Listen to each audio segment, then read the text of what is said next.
Atos 9, ela traz a conversão de Saulo, um dos ápices dos enredos bíblicos.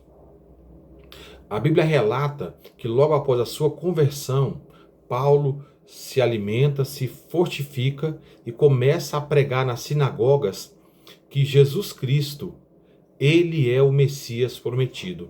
Ele começa a pregar a Cristo e isso causa de início confusão entre os judeus.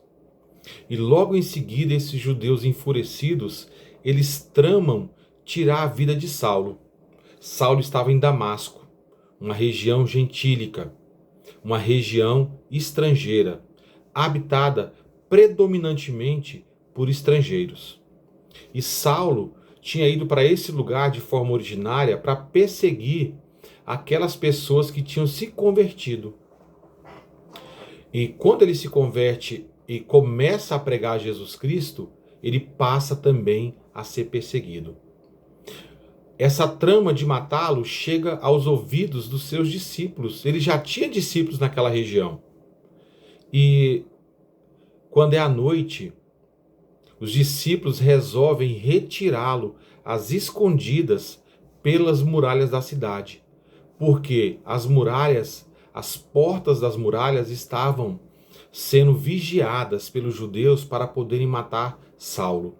Quando Saulo ele é descido pela muralha, ele é descido num cesto. E a palavra cesto, que está em Atos 9:25, é espúris, que é a mesma palavra utilizada para cestos na segunda multiplicação dos pães e dos peixes que ocorreu em território gentílico.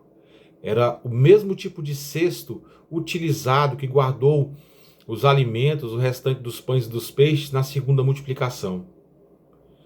Isso ocorreu porque era um território gentílico.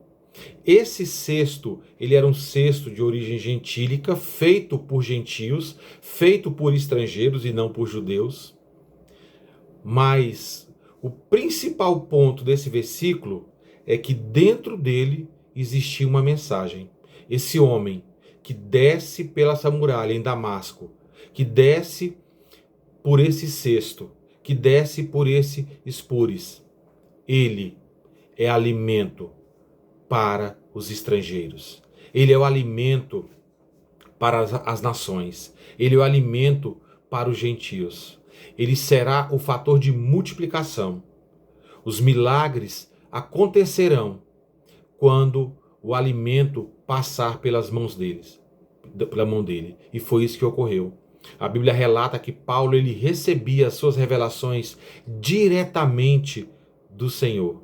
E ele tornou-se o alimento para os gentios. Ele se tornou o alimento para os estrangeiros. E ele se tornou o alimento para as nações. O fator de multiplicação do evangelho no mundo primitivo e o fator de multiplicação do evangelho que chegou a nós.